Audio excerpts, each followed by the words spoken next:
যদি কেউ বেয়াদবি করে বলেন যে হ্যাঁ আমি বাঁচবই, কোনোভাবে আজরাইল আমাকে বাড়ির সামনে আসতে দেব না।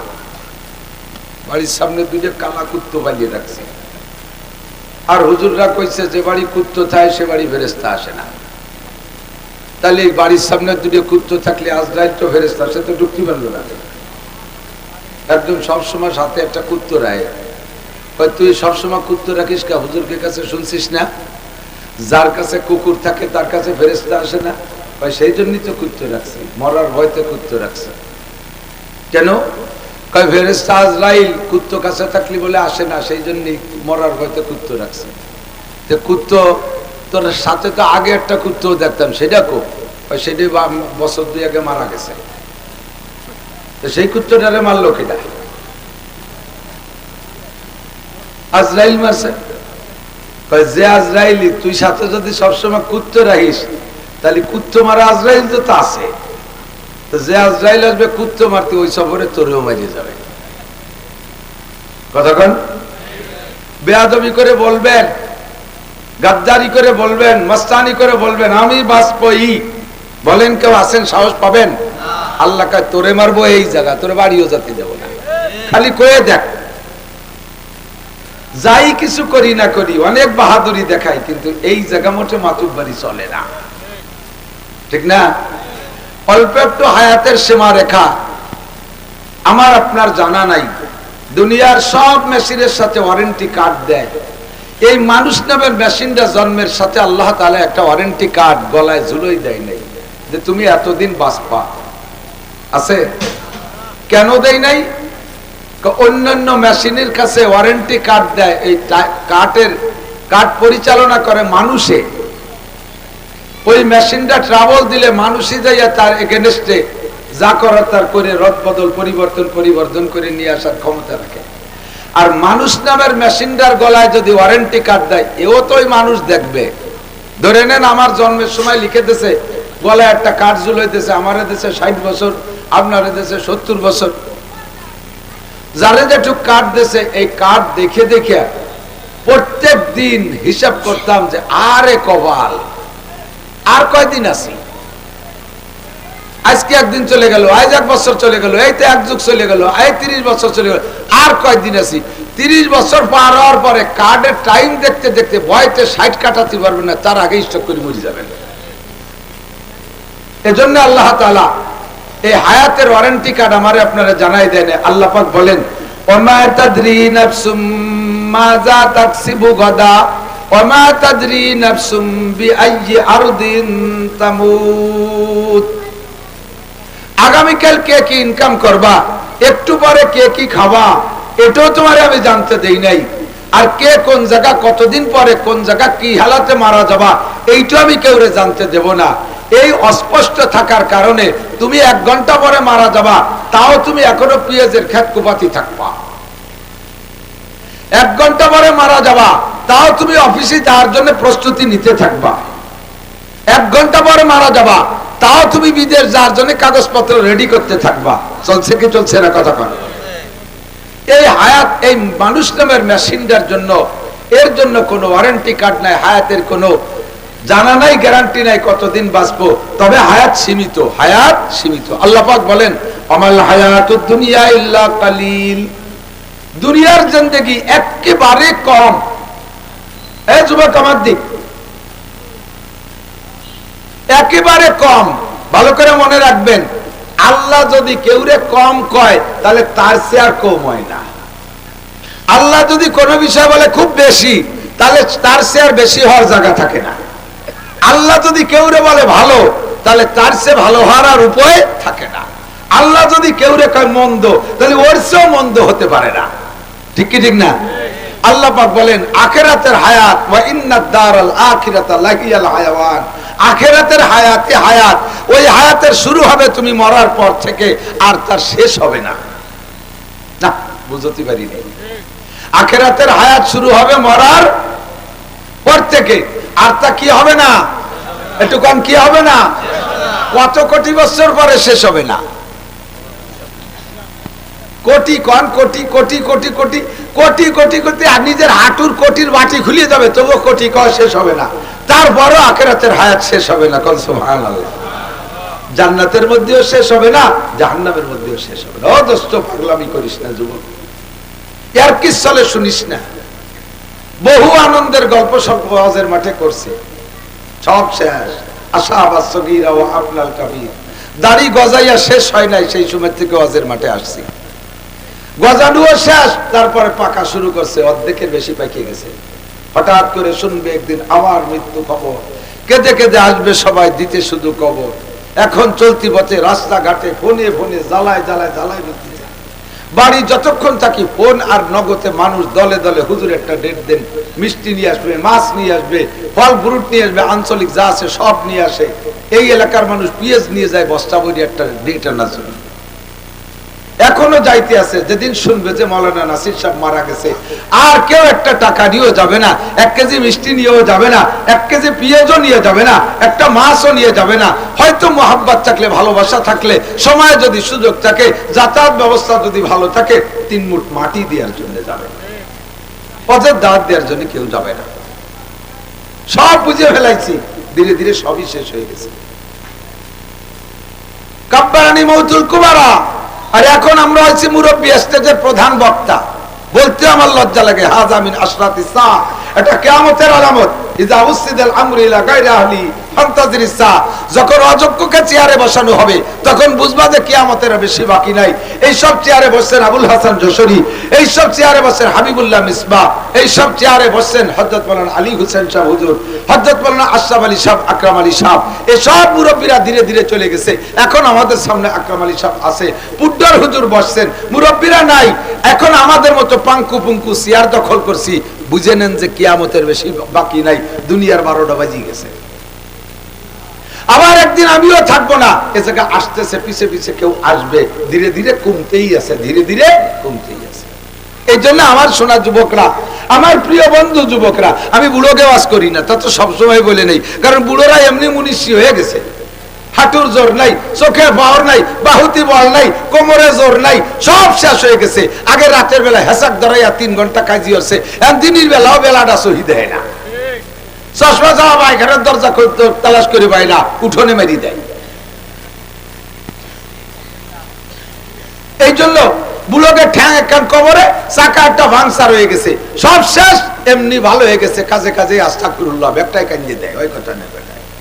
যারা সমাজটাকে জ্বালাই খাচ্ছ, মাস্তানি করতেছ, গাজার ব্যবসা, এবার ব্যবসা, ফেন্সিলিনের ব্যবসা, হিরোইনের ব্যবসা, নারী নির্যাতন, অপহরণ, ধর্ষণ, ইফটিজিং, আকাম কুকাম, ওই বাসবাগানে গাছতলা বসে বসে রাতভর ফোন করো, রাত 12টা, 1টা, 2টা, 3টে পর্যন্ত ফেসবুকের মধ্যে ঢুকে থাকো, পার্কে যাইয়া বসে বসে 2জনে তসবি টেপো। এই আকাম পার্টি যারা আসো, তারা একটু যাতে ভালো হও, সেই জন্যই তোমাকে দৃষ্টি আকর্ষণ করছি। এদিক ওদিক টাকাবা না, যে কটা কথা কই নিয়ে যেতে হবে বাড়ি। রাজি আছেন তো ইনশাআল্লাহ? তুমি তুমি করে বলি, সবাই আমার ছোট স্নেহের, যাদের বয়স কমপক্ষে আমার চেয়ে কম আছে, তারা তো সবই আমার চেয়ে ছোট।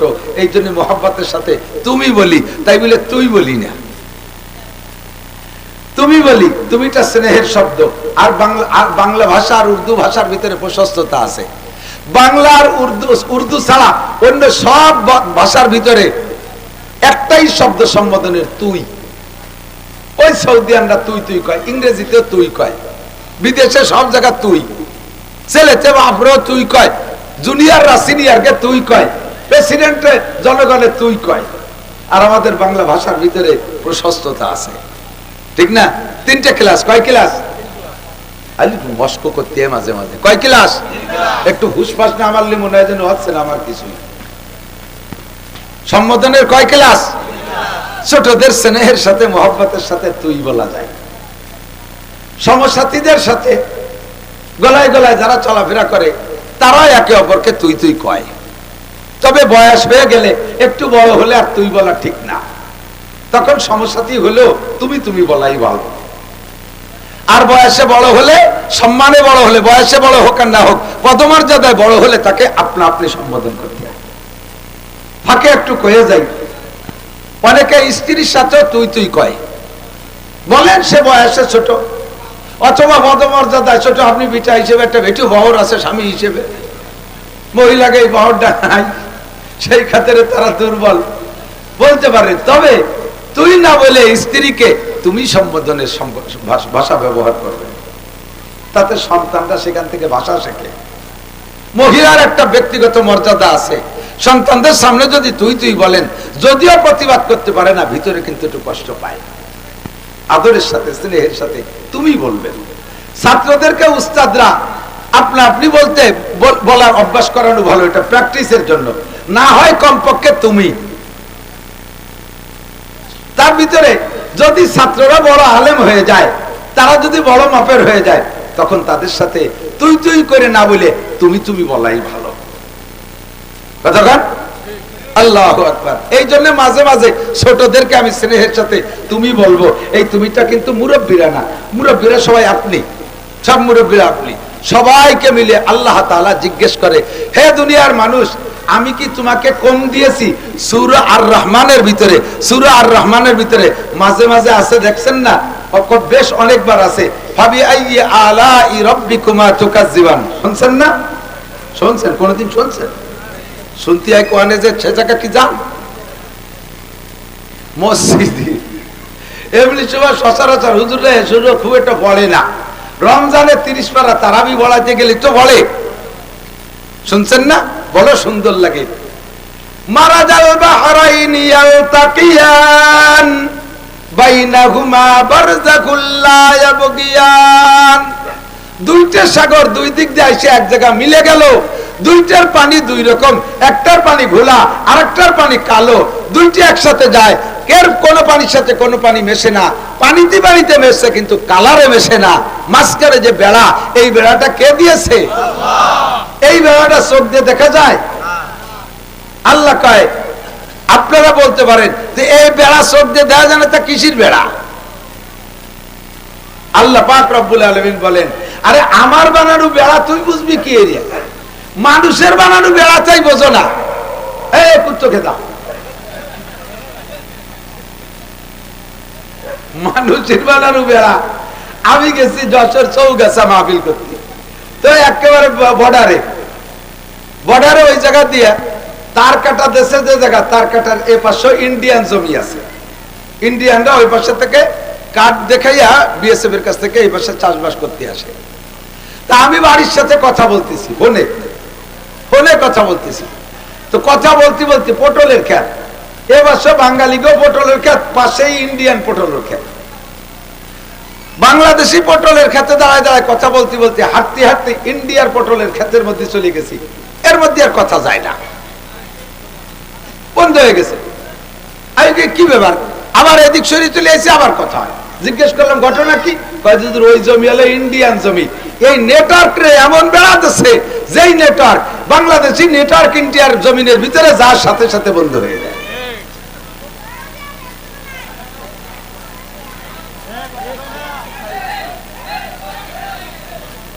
এই যে গেল, মারতে গেল। আল্লাহ পাক বলেন, এই এদিক তাকান, তুমি মানুষ, তোমার মাথারে একটুকু একটা বেলের মতো একটা মাথা, তার ভিতরে বিলের মতো খাটি গিলু। তাই যদি তুমি এমন আবিষ্কার করতে পারো যে বাতাসে ভাগ করে ফেলাইছো, আমি আল্লাহ পাক রব্বুল আলামিনের কুদরত, বিশাল সাগরের ভিতরে দুইটা পানি পাশাপাশি চলবে, মাঝখানে দেখা যাবে না, এমন একটা বেড়া দেওয়ার ক্ষমতা আমি আল্লাহ রাখি কি রাখি না? কি বলে আল্লাহর আছে না নাই? এমন করে বহুত নিয়ামতের কথা আল্লাহ তাআলা বলে মাঝে মাঝে বলেন,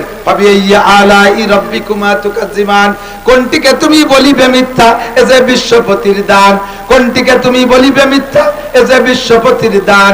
ভাবি আইয়া আলাই রাব্বিকুমা তুকাজ্জিবান। সূর্য কার দান? আল্লাহ। একটু বানাইলো। চন্দ্র কার দান? মেঘ কার দান? বৃষ্টি কার দান? আল্লাহ। যতবার আল্লাহ কবেন 4000 নেকি পাবেন। আমি যাইয়ে তো চার দোকানে বসে হাসিনেরে উঠো, খালেদারে ডুবো, খালেদারে উঠো, হাসিনেরে ডুবো, এই আকামি করবানি বসে এ জায়গা বসে একটু ইনকাম করে যান। যতবার আল্লাহ বলবেন 4000 করে নেকি। কন্যা সুবহানাল্লাহ। আরে সুবহানাল্লাহ কইছেন খুশি হয়ে, জান্নাতের মধ্যে একটা গাছ লাগানো হয়ে গেছে। এই গাছের গোড়া উপর দিক, মাথা নিচের দিক, একটা হলেও খুশা নাই, শুলিয়ে খাতে সময় নষ্ট হবে না। খালি হাঁটবেন আর কামড় দেবেন, খাবেন, তাও আলসেমি ঠেলায় কামড়াবেন না। বাপ ধরে বসে থাকবে, ফেরেশতারা কয় খাও না কেন? কিডা ছেড়ে, এই ছেড়ে হওয়া বলে কষ্ট, এত আল্লাহ দেবে আপনাকে বেচতে গেলে। এই গাছগুলো পাবেন সুবহানাল্লাহর বদৌলতে। কিসের? লাগাই ফেলেন কয়টা? সুবহানাল্লাহ, সুবহানাল্লাহ, সুবহানাল্লাহ। অনেক গাছ লাগানো হয়ে গেছে। তবে শুদ্ধ রে কবে দিক টাকান দল ধরে যখন জিকির করে তখন জিকির ভাগ হয়ে যায়। কাটিয়ে কাটিয়ে কি জিকির করে অস্তিত্ব, আল্লাহ আকবার, আল্লাহ আকবার, সুবহানাল্লাহ, সুবহানাল্লাহ, আলহামদুলিল্লাহ, আলহামদুলিল্লাহ। আল্লাহ কয় চার দে ফেলাই দাও। এ কি জিকির? সুবহানাল্লাহ। জান্নাতের মধ্যে গাছ লাগানো। কোনটিকে তুমি বলিবে মিথ্যায় যে বিশ্বপতির দান, ভাবি আইয়া আলাই রাব্বিকুমা। এল কাজী নজরুল ইসলামের তরজমা। এখন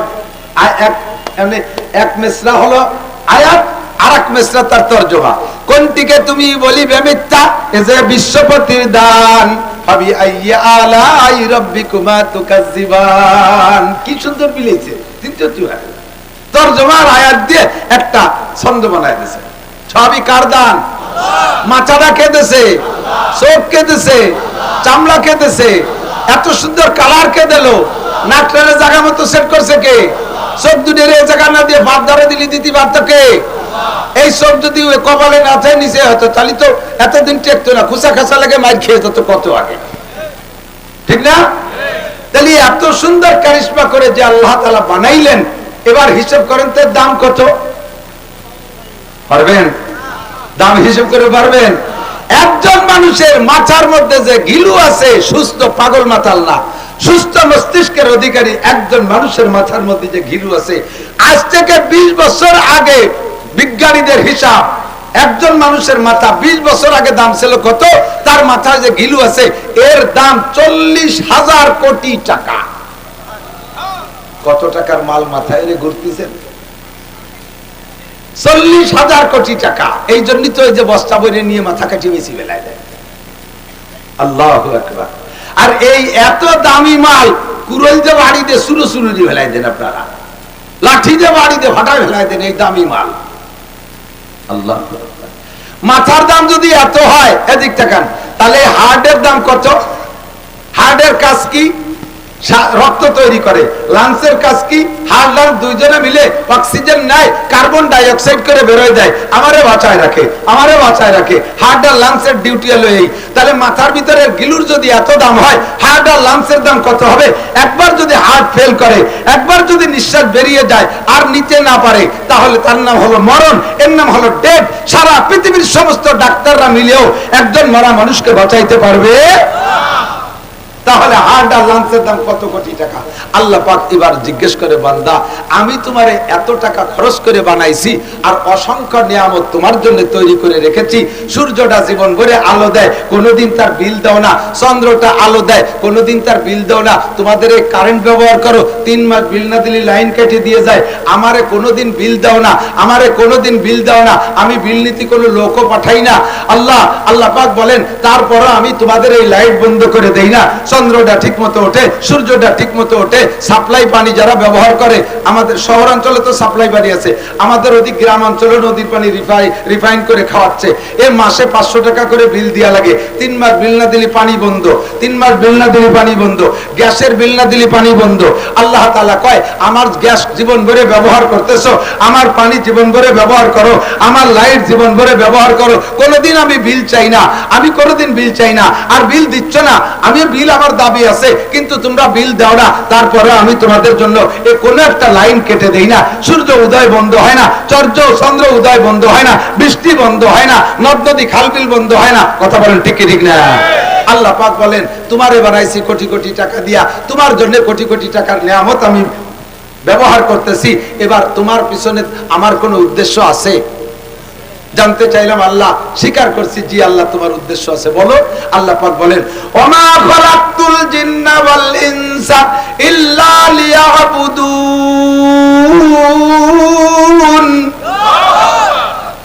সবাইরে বানাইছি তোমার খেদমতের জন্য। একটা একটা করে তো কইলাম, শেষ পেশ কইও সারার কায়দা নাই। তাও আল্লাহ চ্যালেঞ্জ করে বলছে, মানুষ আর জিন ছাড়া যত সৃষ্টি আল্লাহ করেছে সবগুলো মানুষের খেদমতের জন্য। কবেন না সুবহানাল্লাহ? বলবেন না সুবহানাল্লাহ? যা কিছু বানাইছে আল্লাহ, ওই শুয়োরটা মানুষের খেদমতে। ও এক জাতি খায় না? এই যে কুত্তো দোয়ারিতে আল্লাহ, কোরিয়ানরা মাঝে মাঝে একটু বাংলাদেশে আসলি আয়, এই কোরিয়ানরা কুত্তো খায়, কোরিয়ানরা কুত্তো খায়। জায়গায় জায়গায় কুত্তো যে এত গাড়ি চালানোর কায়দা নাই, রাতভর নাইট ডিউটি করতে তালে আছে। আর কুত্তো অলস হয়ে গেছে, এখন ওই ঘুরে ঘুরে ডিউটি করে না, রাস্তার মাঝখানে খাইতে শুয়ে দেয়। কোরিয়ানরা কুত্তো খায়, সে কুত্তো তাদের খাদ্য হিসেবে আর আমাদের নাইট গার্ড হিসেবে ব্যবহার হচ্ছে। কথা বলেন ঠিক না? এমন করে যত আছে সব আল্লাহ পাক বলেন, আমি এত নিয়ামত তোমাকে দিয়েছি, তুমি কোনটা অস্বীকার করবা? আমার কি উদ্দেশ্য নাই? জি আল্লাহ, তোমার উদ্দেশ্য আছে। বলো। আল্লাহ কয়, সব কিছু বানাইছি তোমার খেদমতে, আর তোমারে বানাইছি একমাত্র আমার খেদমতে। সুবহানাল্লাহ। কার খেদমতে? আল্লাহ কয়, কি খেদমত? তুমি আবার মনে করো না যে পিএস উঠাইয়া ওর অর্ধেক ভাগ আমারে দিতে হবে। তুমি মনে করো না যে আমার খেদমত তুমি রান্না বান্না করে তবলিগির বড় বড় প্লেট হইয়া মসজিদের দুয়ারে তুই আসবা, আমার বউ বাচ্চা নাই, রান্নাঘর নাই, বাবরসি নাই, আমার ছেলে মেয়ে নাই, কামাই রোজগারের দিতে পারে না, তোমরা রাঞ্জে বাঞ্জে থুবা, আমি ওই জায়গাতে 3 বেলা খাইয়ে আসবো। মা উরিদু মিনহুম মির রিজক ওয়া মা উরিদু আন ইউতঈমুন। তোমাদের থেকে রিজিকও চাই না, তোমাদের থেকে খাবারও চাই না, একমাত্র আমা খালাকতুল জিন্না ওয়াল ইনসা ইল্লা লিয়াবুদুন। তোমাদেরকে বানাইছে আমার ইবাদত। এই যুবক, আবার দিক খেয়াল করো, আমাকে বানাইছে আল্লাহ তাআলা কি জন্য? আল্লাহর ইবাদত। মুখে বলেন কি জন্য?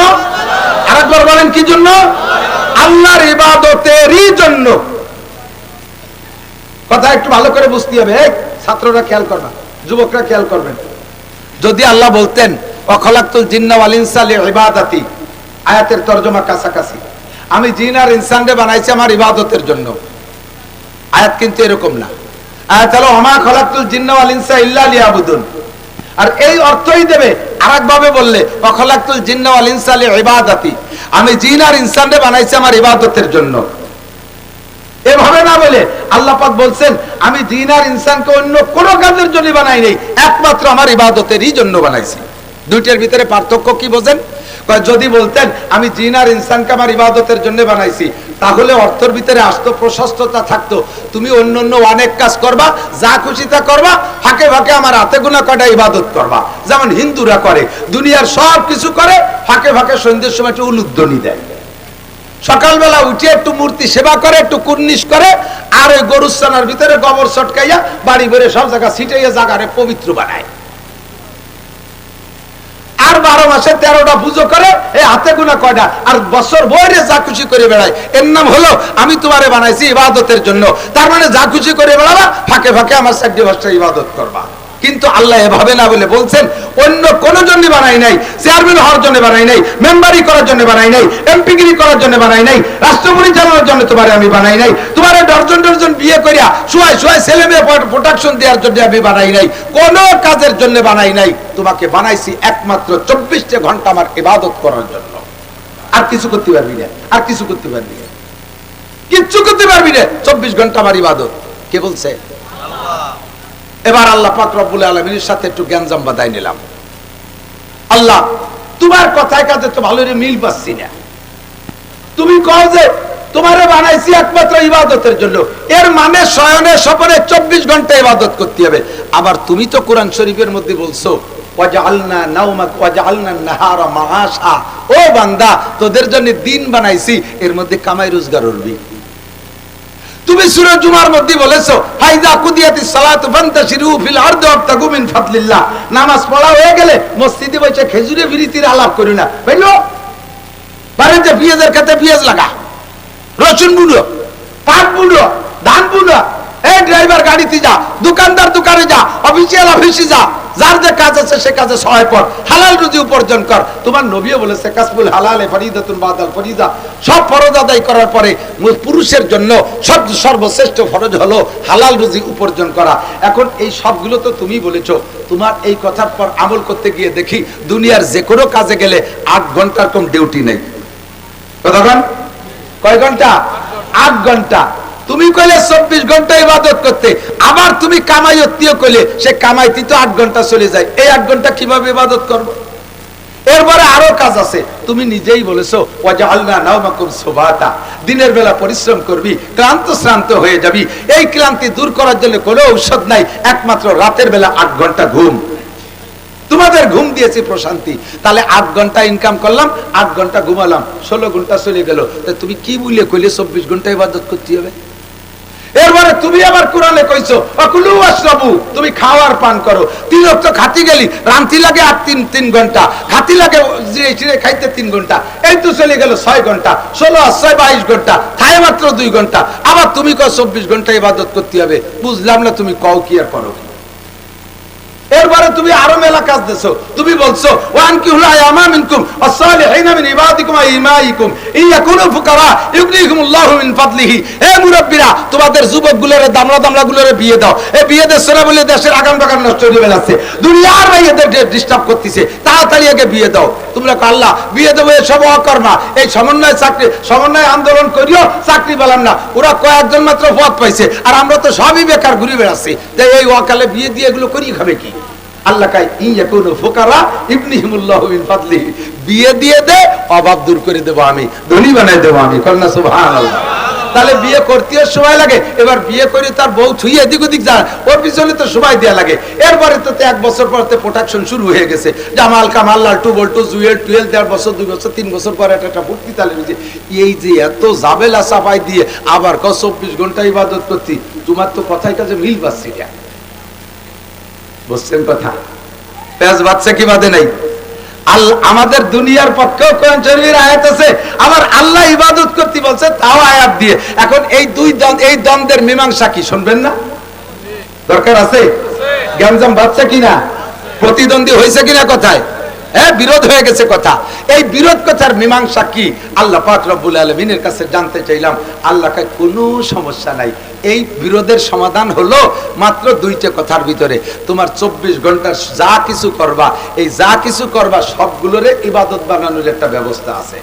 ইবাদত মানেই খালি নামাজ, ইবাদত মানেই রোজা, ইবাদত মানেই তাহাজ্জুদ, ইবাদত মানেই জিকির, ইবাদত মানেই তাবলীগ, ইবাদত মানেই চরমুনাই, ইবাদত মানেই তিলাওয়াত, ইবাদত মানেই ইস্তিকাব ইনচার্জ, ইবাদত মানেই উমরা, ইবাদত মানেই হজ, ইবাদত মানেই যাকাত, ইবাদত মানেই কুরবানি, ইবাদত মানেই সদকা ফিতরা, ইবাদত মানেই খালি দাড়ি, ইবাদত মানেই টুপি, ইবাদত মানেই জুব্বা, ইবাদত মানেই পাগড়ি, ইবাদত মানেই দস্তরখান, ইবাদত মানেই ঢিলা কুলুক। ইয়া না, ইবাদত মানে সবকিছু, অল এভরিথিং। পায়খানায় যাবি তাও ইবাদত, স্ত্রী নিয়ে রাত যাপন করবি তাও ইবাদত, খানা খাবি তাও ইবাদত, পিএস লাগাবি তাও ইবাদত, মেম্বারি করবি তাও ইবাদত, চেয়ারম্যানি করবি তাও ইবাদত, আইএবি এমএবি বিসিএস পাস করবি তাও ইবাদত। আরে যা কিছু করবি অল এভরিথিং ইবাদত, তাহলেই 24 ঘন্টা ইবাদত করা সম্ভব। ঠিক কি ঠিক না? আল্লাহ পাক এই জায়গায় রেমিশন দিয়ে দিয়েছে, আল্লাহ পাক মীমাংসা করে দিলেন। কয় কি 24 ঘন্টা সব কাজ তোমার ইবাদত হবে। এই ইবাদতের জন্য তোমারে বাংলাদেশ ছাড়িয়ে সুন্দরবনে যাইয়া অথবা আটলান্টিক মহাসাগর বঙ্গোপসাগরের স্তরের পর বসে ওই জায়গা সাধু সন্ন্যাসীর মতো বসে থাকতে আমি বলি নাই। নমি গুয়াম কে আজ দুনিয়া জুদাবাস, নমি গুয়াম কে আজ দুনিয়া জুদাবাস, বাহার কারে কে বাসি বা খুদাবাস। আমি বলি না দুনিয়া সাইডে চলে যাও, আরে সন্ন্যাসীটা দুনিয়া ইসলামের ভিতরে নাই। আল্লাহ নবী বলে লা তাবাত্তুলা ফিল ইসলাম, সন্ন্যাসী পদ্ধতি ইসলাম গ্রহণ করে না। বিয়ে করবা, ছেলে মেয়ে পয়দা দিবা, খেত কামার করবা, কামাই রোজগার করবা, চাকরি বাকরি করবা, ব্যবসা বাণিজ্য করবা, আত্মীয়তা ঠিক রাখবা, ব্যবসা জেনারেল লেখাপড়া করবা, সব কিছু তুমি করবা, বৈধ আছে। তবে খেয়াল রাখবা, তবে খেয়াল রাখবা যে কাজটা করব ওই কাজের ভিতরে 2টা দিক। একটা হলো মাতা কুমুর রাসূলু ফাখুযু, আল্লাহর নবী যেটা যেভাবে করতে বলে ওইটারে ওইভাবে করো। অমানাহা কুমানহু ফান্তাহু, যেটা যেভাবে ছাড়তে বলে সেইটারে সেইভাবে ছাইড়ে দাও। তাহলে ধরার গুলো নিয়মতান্ত্রিক ভাবে ধরা, আর ছাড়ার গুলোকে নিয়মতান্ত্রিক ভাবে ছাইড়ে দিলে দুনিয়ার যাহা কিছু করবেন সবগুলো ইবাদতে পরিণত হবে। বুঝা গেছে? একটু বুঝেন নাই? কিছু বুঝতে পারছেন? একটা 2টা করে ধরাই দিই। পায়খানায় যাবেন কিভাবে? বদলা হাতের খানিক দূরিতে লুঙ্গির এক কোনা উঁচু হতে ভাষা বাইরতি বেরোতে দৌড়বে ছেলে মেয়ের মধ্যে। পায়খানার দরজা খোলা থাকলে 2 পাও দিয়ে লাফ দিয়ে যে পড়বেন, পড়িয়ে মেরে দেবেন। পায়খানা হবে, যুবক আমার দিকটা খাও, পায়খানা হবে, ইবাদত হবে না। ওই পায়খানারে ইবাদত বানাও। বাইরে থাকতে একটা দোয়া পড়ো, বিসমিল্লাহি আল্লাহুম্মা ইন্নী আউযু বিকা মিনাল খুবুসি ওয়াল খাবায়েস 100 শহীদের সওয়াব। পায়খানার দুয়ারে যে বস্তা ভরে নাকি, পায়খানার দুয়ারে বস্তা ভরে নাকি, বাইরে থাকতে দোয়া পারেন সবাই পারেন নাকি? বাইরে পায়খানার দোয়া কি? বাইরে থাকতে সিগারেট ধরাই ফেলানো, বিড়ি রেডি। হ্যাঁ, বাথরুমের ভিতরে বাম পা দিয়ে ঢুকলে 100 শহীদের সওয়াব। কথা কয় না? পায়খানার মধ্যে কি পরিমাণ নাকি ইবাদত। আমি একদিন দূরে জিজ্ঞেস করছি, আমাদের তো ইসলামের ভিতরে সব জায়গায় ইবাদত আছে, এই যে বিশেষ করে দোয়া আছে সব জায়গায়, ঘাটে ঘাটে মোড়ে মোড়ে সব জায়গায় দোয়া আছে, আছে না নাই? কথা কন। স্ত্রীর সাথে মিলন করবেন, ও জায়গায় একটা দোয়া আছে, আল্লাহুম্মা জান্নিবনা শায়াতিন ওয়া জান্নিবিশ শায়াতিনা ফিমা রাযাকতানা। স্ত্রী মিলনে যাওয়ার আগে আপনি দোয়াটা পড়বেন, শয়তান ও জায়গায় যে শয়তানি করতে পারবে না। তাহলে দেখ কত জায়গা দোয়া, পায়খানায় ঢুকার সময় দোয়া, বাইরে বেরোয় এসে দোয়া, শোয়ার সময় দোয়া, ঘুম থেকে উঠে দোয়া, ঘুমের ভিতরে খারাপ স্বপ্ন দেখলে সজাগ হয়ে গেলে সে জায়গায় একটা দোয়া, খানার শুরুতে দোয়া, মাঝে লাকাল হামদ লাকাল শুকর পড়া, লবণটা মুখে দিয়ে হানিয়াম মারিয়া পানি পান করে সাকাহুম রাব্বুহুম শারাবান তাহুরা, খানা খাওয়ার শেষে বাড়ি খাইলে এক দোয়া, পরের বাড়ি খাইলে আর এক দোয়া, এইরকম ঘাটে ঘাটে পদে পদে দোয়া। তোরা হিন্দুরা এইসব জায়গা কি কি দোয়া বলিস? কোনো দোয়া নাই আছে, ওকে দোয়া আছে, কোন নিয়ম কারণ নাই। আমার সব জায়গা ইবাদতে ভরপুর দোস্ত, শুধুমাত্র একটু হিসাব করে চললি, আর এর জন্য কষ্ট হবে না। কখন কষ্ট হবে না? এদিক থাকেন। কখন কষ্ট হবে না? আমার দিক থাকেন। যখন এই ইবাদত গুলো আপনার আখলাকের সাথে সেট হয়ে যাবে। বুঝতে পারিনি? যখন আপনার ইবাদত গুলো আখলাকের সাথে সেট হয়, এরে উর্দুতে বলে, ফার্সিতে বলে, উর্দুতে বলে শরিয়াত কা তবিয়াত বান জানা, শরিয়াত কা তবিয়াত বান জানা। শরিয়াতটা যদি চরিত্রের সাথে সেট হয়ে যায়, তখন আর এই শরিয়াতের আমল করতে কষ্ট হয় না। শরিয়াতের এদিক থাকেন, আপনার পায়খানা আইছে, পায়খানা আসছে, পায়খানা আসলে আপনাকে বাথরুমে যেতে হবে না? পায়খানা যাবেন, পায়খানা করবেন, এর জন্য কের কাছে কি কেউ কি আপনারা ওয়াজ করে? আর তোমার পায়খানা আছে, যাও শোনা পায়খানা করি আসো, নালি লুঙ্গি নষ্ট করে যাও পাখি গিয়ে এসো, এ কোন লাগে? ও তবিয়াতেই ঠেলে পায়খানার মধ্যে নিয়ে যায়, ঠিক না? খিদে লাগলি সেই সময় খাতি হবে, এর জন্য ওয়াজ করা লাগে না, পাইলেই মারিয়ে দেয়, শুরু করে দেয়। এটা হলো স্বভাব। খার ফাঁকে ফাঁকে আঙ্গুল চাটি, আঙ্গুলে বেশি জড়াই গেলে না চাটিয়ে খাইলে পারা খাইয়ে জুত করা যায় না, এটা স্বভাব। আর যে জিনিস স্বভাবে সেট হয়ে যায়, ওই জিনিস আমল করতে কষ্ট হয় না, ওই জিনিসের পর আমল করতে কষ্ট হয় না। যখন আপনি অভ্যাস নাই, কোনোদিন মসজিদে যান নাই, সর্বপ্রথম আজকে মসজিদে গেছেন, মসজিদে ঢুকার দোয়া আপনি জানেন না, নিয়মও আপনি জানেন না। মসজিদে ঢুকতে হয় কোন পা দিয়ে আগে? আরো জোরে গেছেন কোনোদিন? সবাই তো মসজিদে গেছেন, আশা করি অনেকে যান নাই আল্লাহর ফজলে। তো যারা না গেছেন, যারা কম গেছেন, তারা জানেন না যে কোন পথে ঢুকতে হয়। স্যান্ডেল খুলে টপ করে বাম পাটা ঢুকে ফেলে, কারণ বামপন্থীকে কাছে প্রশিক্ষণ পাইছে তো, বাম খান আগে চলে, সব জায়গা বাম আগে চলে, পাউ আগে চলে, আতো আগে চলে। চা খাইতে গেলে বাম হাত দিয়ে চা খায়, বিস্কুট কান খাইতে গেলে স্টাইল কি এইভাবে ধরি ইর ঘুরে গেলে দেয়। আবার সিগারেটের সুন্নত ডাইলেট দিয়ে, বাম হাত দিয়ে চা, ডাইন হাত দিয়ে সিগারেট, সেম কোয়ালিটি অফ শয়তান। কথা বলেন ঠিক ঠিক না? এগুলো শয়তানের সুরা। তো বাম জায়গা, সব জায়গা বাম চলতি জামার মধ্যে বাম হাতটা ঢুকায়, প্যান্টের মধ্যে বাম পাটা আগে ঢুকায়, জুতার মধ্যে বাম পাটা আগে ঢুকায়, জাঙ্গির মধ্যে বাম পাটা আগে ঢুকায়, গেঞ্জির মধ্যে বাম পাটা আগে ঢুকায়। এ সব সুন্নতের খেলাফ। ভালো করে মনে রাখেন, আপনি যেভাবেই করেন না কেন ওইভাবে আমলটা হয়ে যাবে, কিন্তু ইবাদত হবে না। বাম হাতে যুবক, বাম হাত শার্ট পাঞ্জাবির মধ্যে আগে ঢুকাও, পরে ডাইন হাত ঢুকো, বোতামটা আটকায় দাও, পড়া হবে, ইবাদত হবে না। ডাইন হাতটা আগে ঢুকো, বাম হাতটা পরে ঢুকো, বোতামটা লাগায় দাও, বাস পড়াও হবে, সুন্নত হবে, ইবাদত হবে।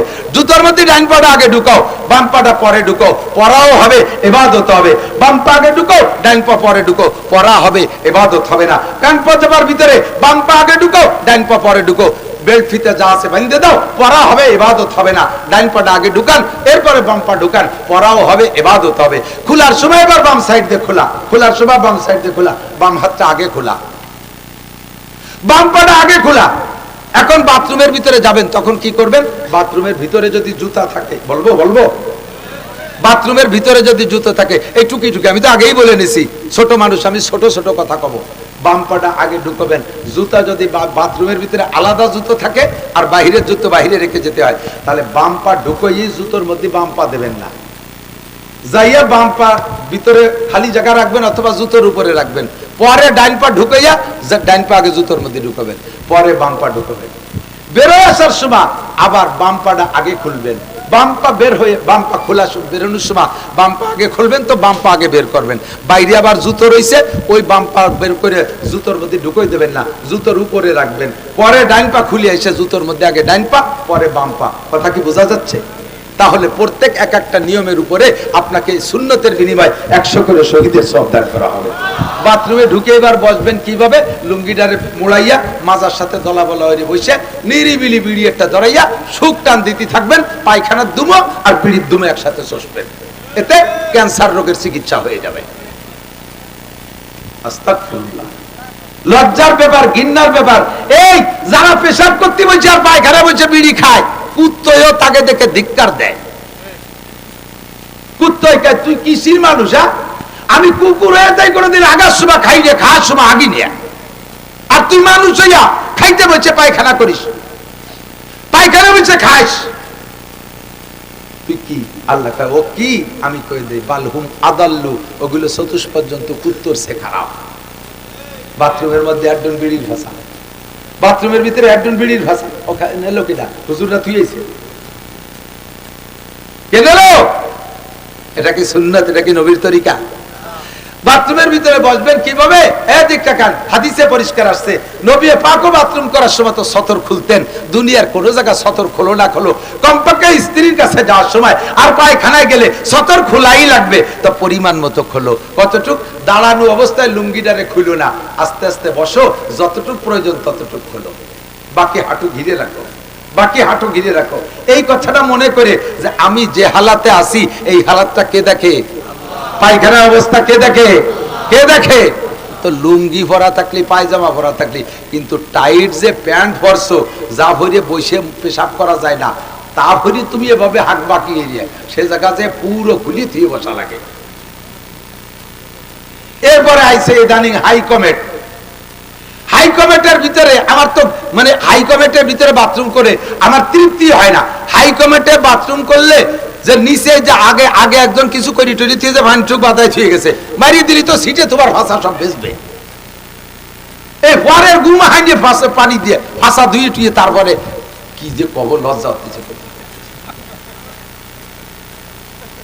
তারপরে যার দরকার সে ব্যবহার করলেন, কিন্তু ভালো করে কি করবেন? বাম পায়ের উপরে ভর দিয়ে বসলে আপনার বাথরুম ক্লিয়ার হবে, এটাও নবী শিক্ষা দিয়েছে। এরপরে 3টে ঢিলা ব্যবহার করবেন। এই 3টে ঢিলা, 3টে হোক, 5টা হোক, 7টা হোক, এরও নিয়ম আল্লাহ নবী বলেছেন। প্রথম ঢিলাটা পুরুষরা গরমকালে একরকম, শীতকালে আর একরকম। পুরুষের শারীরিক অবস্থা গরমকালে একরকম থাকে, শীতকালে আর একরকম থাকে। এই জন্য গরমকালে প্রথম ঢিলাটা সামনের থেকে পিছনের দিক, দ্বিতীয়টা পিছন থেকে সামনের দিক, তৃতীয়টা সামনের থেকে পিছনের দিক। নারীরা 12 মাসকাল, প্রথমটা সামনের থেকে পিছনের দিক, দ্বিতীয়টা পিছন থেকে সামনের দিক, তৃতীয়টা সামনের থেকে পিছনের দিক। এভাবে ঢিলা ব্যবহার করে পরিমাণ মতো পানিতে ডলি মলিয়ে পরিষ্কার করে এরপরে গায়ে যে পানিটা মাখছে, বাথরুমের ভিতরে নিজস্ব বাথরুম হলে এটা সম্ভব বেশি হয়, তাহলে একটা অতিরিক্ত কাপড় রাখবেন। ওই কাপড় দিয়ে জায়গাটা পরিষ্কার করে মুছে এরপরে পরনের কাপড়টা ঠিক করে ছেড়ে দেবেন। দেখবেন যে আপনার নামাজের ভিতরে একাগ্রতা, নামাজের ভিতরে ইতমিনান বেশি হবে, যে আপনার এই পবিত্রতা পরিচ্ছন্নতা বড় সুন্দর হয়েছে। এটা আমার নবীর শিক্ষা। বেরোয় এসে একটা দোয়া পড়বেন।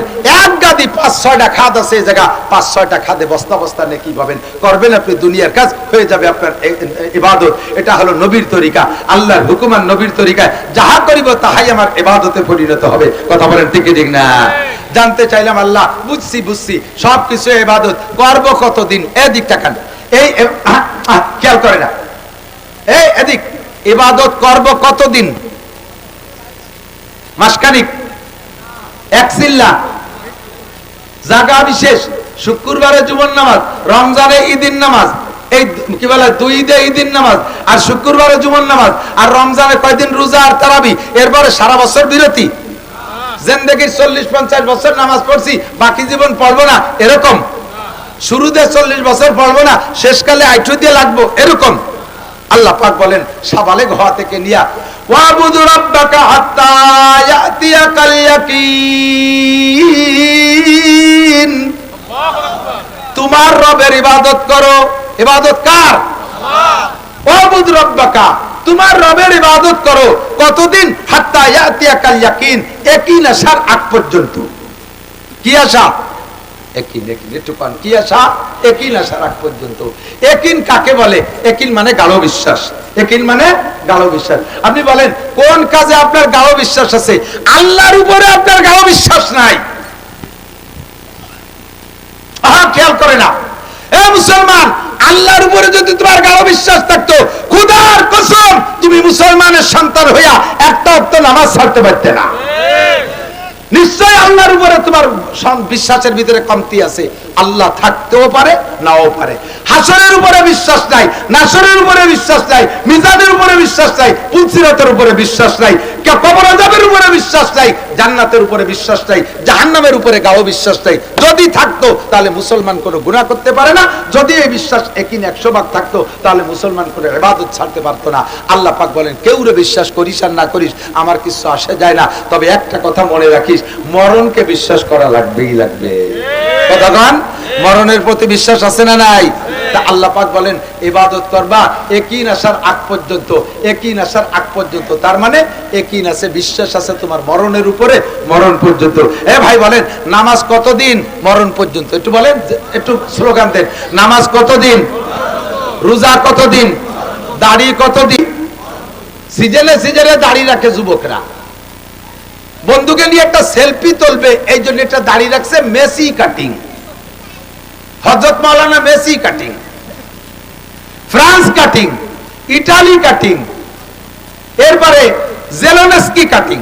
জেলেনস্কির তো ইদানিং ছেলে যুবকরা ছেলে, হ্যাঁ, ইউক্রেনের প্রেসিডেন্ট জেলেনস্কি দাড়ি রাখছে, বগলের চেয়ে ছোট, বগল ভালোই বড় 1.5 ইঞ্চি, তাই ছোট। খোদার কসম একে দাড়ি বলে না। সিজনে সিজনে রাখো, আবার সিজনে কাইটে ফেলো, এর নাম দাড়ি না। দাড়ি রাখবো মরণ পর্যন্ত, রোজা রাখবো মরণ পর্যন্ত, নামাজ পড়বো মরণ পর্যন্ত, জিকির করবো মরণ পর্যন্ত, তাবলীগ করবো মরণ পর্যন্ত। কথা বলেন ঠিক ঠিক না? ফরজ আদায় করবো কতদিন? ওয়াজিব কতদিন? দস্তারখান কতদিন? তাবলীগে যাইয়া দস্তারখানের পর আমল করে, ওরে আমল! যা খায় দস্তারখান, ভাত খায় দস্তারখান, বিস্কুট খায় দস্তারখান, রুটি খায় দস্তারখান, পান খায় দস্তারখান, বিড়ি খায় তাও দস্তারখান। আমি দেখছি, আমি নিজে তাবলীগে নিয়ে দেখছি, বিড়িও খায় দস্তারখানে। আমারে না কয়ে 3 জন বাইরে যাইয়া এই যে গাছতলা বসে বিড়ি খাচ্ছে, তার গামছা বিছাই নিয়েছে, যাইয়ে ধরছি কি খবর, কয় যে হুজুর বিড়ি খাচ্ছে তবে দস্তারখান বিছাইছি। সুন্দর তার খিলাফ করতেছি না, একটু কন্যা নাউজুবিল্লাহ, ফাইজলামি বাদ দাও। তাবলীগেতে বাড়ি আসার পরে খান সাহেবের খবর নাই। তাবলীগে থাকা অবস্থায় খান সাহেব সব জায়গায় দস্তারখান বিড়ির মধ্যেও, বাড়ি আসার পরে দস্তারখান নাই, ডিশ বইরে বাইরে দিয়েছে। আর মহিলারা তো দস্তারখান চেনেই না, কোড়ের মধ্যে মাহায় নয়, অথবা পাটা ফুতুই দিবে মাহায় দুইটা ইটি এসে। মিথ্যে কথা করছি না, সচক্ষে দেখেছি।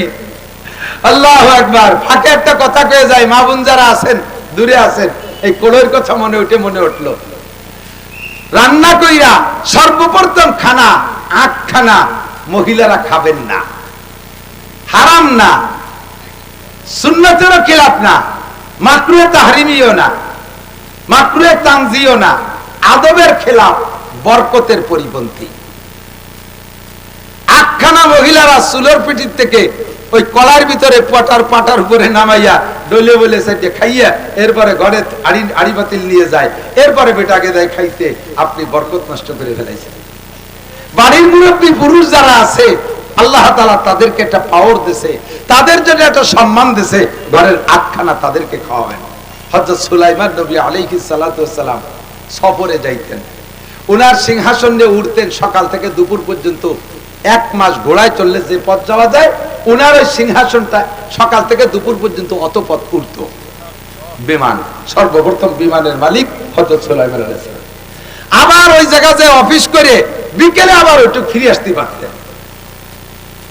বিভিন্ন প্রোগ্রামে যাইতেন, তবে যেখানেই যা যাইতেন সুলাইমান আলাইহিস সালামের স্বভাব ছিল ওনার বাসা, ওনার কি বলা হয় প্রাসাদে প্রতিদিন এত মেহমানদারি হতো যে পাখির গোস্ত, পাখি জবাই দিত শুধু, এই পাখির এত গোস্ত খাওয়াইতো মানুষে যে পাখির পর পাখনা হইতো সমকালীন 80 জন যুবকের 80 বোঝা গোস্ত। কত হতো সেটা পরে।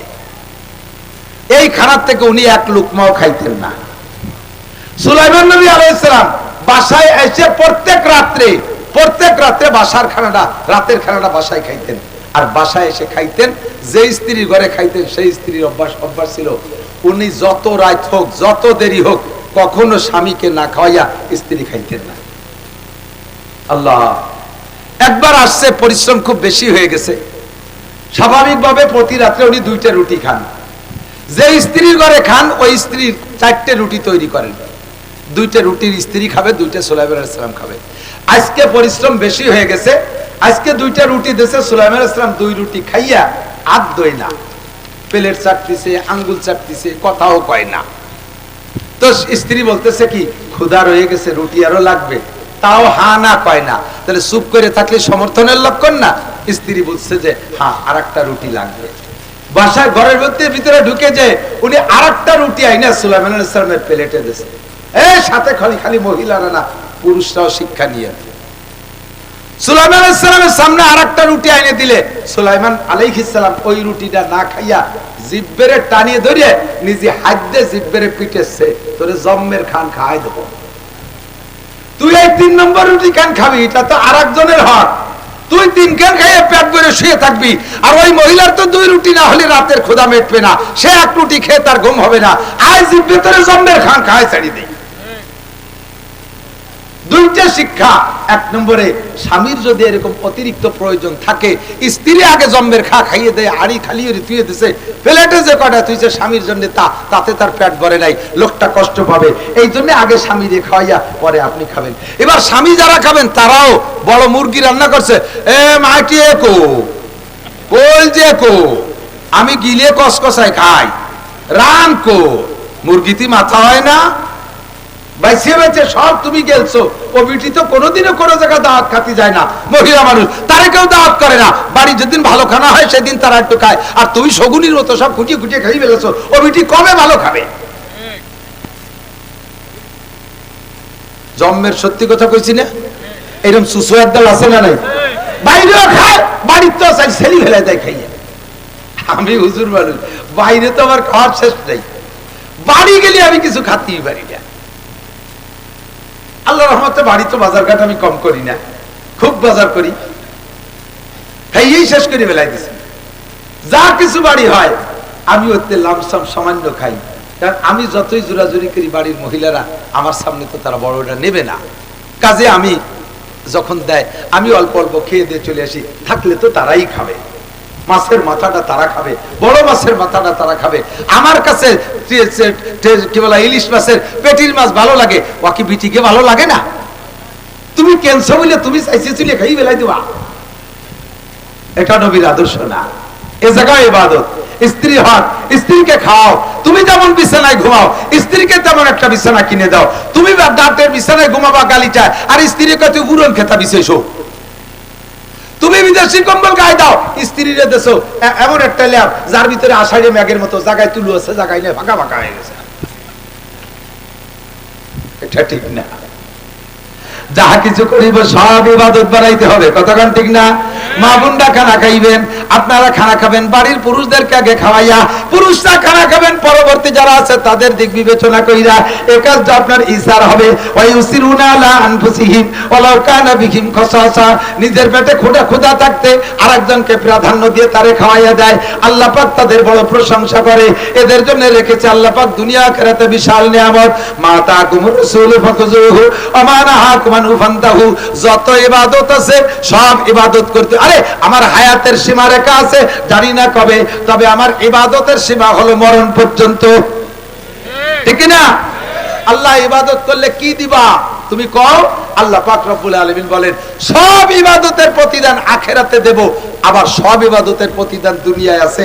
আল্লাহ কয় ফালইয়াবুদু রাব্ব হাযাল বাইত আল্লাযী আত'আমাহুম মিন জু ওয়া আমানাহুম মিন খাউফ। এই ঘরের রবের ইবাদত মসজিদ কইতে নাকি? এই তো আজ ঠিকই তো দাম ঠুটা পিছে। এই ঘরের রব কে? আল্লাহ। এই মসজিদ কার ঘর? আল্লাহকে ফালিয়াবুদু রাব্বা হাযাল বাইত, এই ঘরের রবের ইবাদত কর, কাবার মালিকের ইবাদত কর, মসজিদের মালিকের ইবাদত কর। আল্লাযী আত'আমাহুম মিন জু, যে আল্লাহ তোমার সব ক্ষুধা দূর করে দেবে, অভাব দূর করে দেবে। ওয়া আমানাহুম মিন কওব, নিরাপদ জীবন যাপনের ব্যবস্থা করে দেবে। আরামে দরজা খুলে ঘরের মধ্যে 10 লাখ টাকা রাইখা দরজা খুলে ঘুমাবি, রাতের বেলা কেউ এসে তোরে শালা করে ডাক দেবে না। বস্তা ভরে টাকা নিয়ে মোটরসাইকেল নিয়ে চলে যাবি, 20 কিলোমিটার ফাঁকা রাস্তা দিয়ে হাঁটবি, রাস্তায় কেউ তোরে ডাক দেবে না। যাইতে থাকবি। নিরাপদ দেশের ব্যবস্থা করবে, নিরাপদ জীবন যাপনের ব্যবস্থা করবে, পর্যাপ্ত রিজিকের ব্যবস্থা করবে। আরে এখন পেঁয়াজ লাগানোর সময় এখনো পানি শুকাইল না, চারা দেবেন কবে, লাগাবেন কবে, চাষ করবেন কবে, এ ফলবে আবার কবে যাইয়া? এই যে হযবরল সৃষ্টি হয়েছে, এর একই মাত্র কারণ হলো আল্লাহর ইবাদত সঠিকভাবে করেন না। পেঁয়াজ যখন ফলে তখন আপনার গরমের কাছে আপনার কাছে যাওয়া যায় না। মাদ্রাসাতে হুজুররা আসলি যত কটা কাটা পেঁয়াজের পচা পেঁয়াজ তাই তাদেরকে দেন। পেঁয়াজের যাকাত সঠিকভাবে আদায় করেন না, পাটের যাকাত সঠিকভাবে আদায় করেন না, টাকার যাকাত সঠিকভাবে আদায় করেন না। এই জন্য বড় লোকদেরকে আল্লাহ পাক ধরিয়া গুগু মুড়া দিয়ে, পিঠ মুড়া দিয়ে নিয়ে এই অসমা হাসপা কি বলা হয়, জেলখানার ভিতরে ইতিকাফে বসাইছে। বস্তা বস্তা টাকা কামাই করছে, যাকাত দেই নেই। আল্লাহ কয় থাক, যাকাত দেয়া লাগবে না, তুই বাইরে থাক, তুই এসে এনে বয়। বাংলাদেশের এমন এমন নেতারা ধরা খাইছে, এক নেতার খবর আমি শুনছি, সেই নেতার নিজের মুখেই পুলিশের সাথে যখন কথোপকথন হয় তখন পুলিশে বলতেছে, তোমরা আর সবাই যে দর্শ আমারে ছাড়ি দাও, বুড়ো মানুষ, আমার 80,000 কর্মচারী, তাদের বেতন টাকা পয়সা দিতে হবে। পুলিশ কয় ওই চিন্তা আপনার না, ও জাগে বেতন তারা নিয়ে নিবেন, আপনি বসেন, ইতিকাফ করেন, পাল্লির সাথে রোজাও থাকেন। এই ভদ্রলোকের ইন্ডাস্ট্রিজ, কলকারখানা, ব্যবসা বাণিজ্য কেন্দ্র থেকে 80,000 কর্মচারীতে বেতন খাচ্ছে, 4 লাখ 5 লাখ পর্যন্ত বেতন আছে, কের নিচে থেকে উপর পর্যন্ত। অথচ তার সম্পদ এভাবে 12 জনে খেয়ে যাচ্ছে, উনি এখন জেলখানায় একটা ট্যাবলেট কিনে খাওয়ার পয়সা পাচ্ছে না। খাওয়াই কে? কতক্ষণ কে? পড়ায় কে?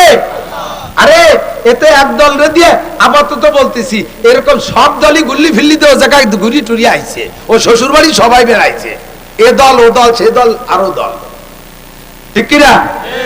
সময় মতো অর্থের সাথে সদ্ব্যবহার করবা না, জীবনের সাথে সদ্ব্যবহার করবা না, নামাজটা পড়বা না। এখন যেগুলো ধরা খাইছে সবগুলো জেলখানা বসে নামাজ পড়ে আল্লাহর কাছে কাঁদতেছে, এই নামাজটা আগে পড়লি ধরা খাওয়া লাগতো না। এই যে যাকাতটা আগেতে দিলি, এই বিপদে এখন বস্তা বস্তা টাকা কেউরে দেয়া লাগতো না, কোনো জায়গা ঘুষ দেয়া লাগতো না। সম্পদের সাথে সদ্ব্যবহার করো, জীবনের সাথে সদ্ব্যবহার করো, অর্থের সাথে সদ্ব্যবহার করো, সময়ের সাথে সদ্ব্যবহার করো। আমার জিন্দেগিটা সম্পূর্ণ কাটাইব কার হুকুম? কার তরিকা? নবীর তরিকা। বলেন কার তরিকা? নবীর তরিকা। হুকুম কার? তরিকা কার? এই দুইটা মিললে তাহলে ইবাদত। এদিক তাকান, পোশাক পরা কার হুকুম? কথা কয় না। এটা তরিকা হবে কার? নবী পাক কখনো টাকনু, এই যুবক, টাকনু সুইয়া প্যান্ট পাজামা লুঙ্গি জুব্ব পরেন নাই।